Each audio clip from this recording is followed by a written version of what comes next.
Hello, I am Colette, and welcome to What's the Word? And today's edition of Events in African American History for February 25th. In 1839, Seminoles and Black allies forced from Tampa Bay, Florida to the west by foot, horse, and wagon, which would later be known as the Trail of Tears. In 1853, first Black YMCAs organized in Washington, D.C.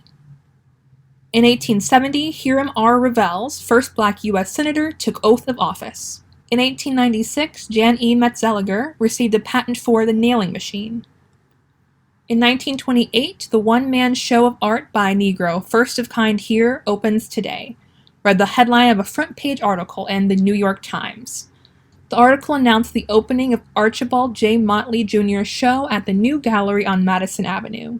This was the first time in history that an artist had made the front page of the New York Times, and it was the second one-person show by an African-American artist, the first being Henry O. Tanner. In 1948, Martin Luther King Jr. graduated from Morehouse with a Bachelor of Arts degree in sociology, and enrolled in Crozer Theological Seminary in Chester, Pennsylvania, from which he graduated with a Bachelor of Divinity degree in 1951. In 1964, Muhammad Ali defeated Sonny Liston for World Heavyweight Boxing Championship. In 1971, President Nixon met with members of the Congressional Black Caucus and appointed a White House panel to study a list of recommendations made by the group. In 1987, Michael Jordan scored Chicago Bull record 58 points in a game.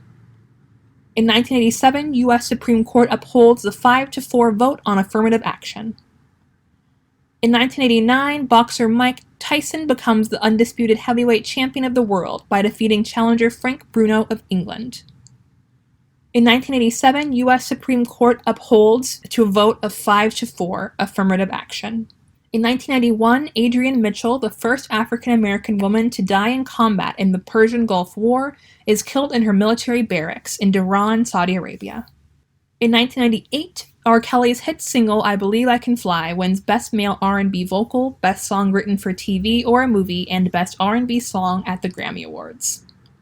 In 1999, white supremacist John King, one of the 3 white men accused of chaining James Byrd to a pickup and dragging him along a Texas road until he was decapitated, was sentenced to death by lethal injection. If his death penalty is carried out, he will be the first white Texan executed for killing a black man. Thanks for joining us today, and tune in tomorrow for another edition of What's the Words? Events in African American History.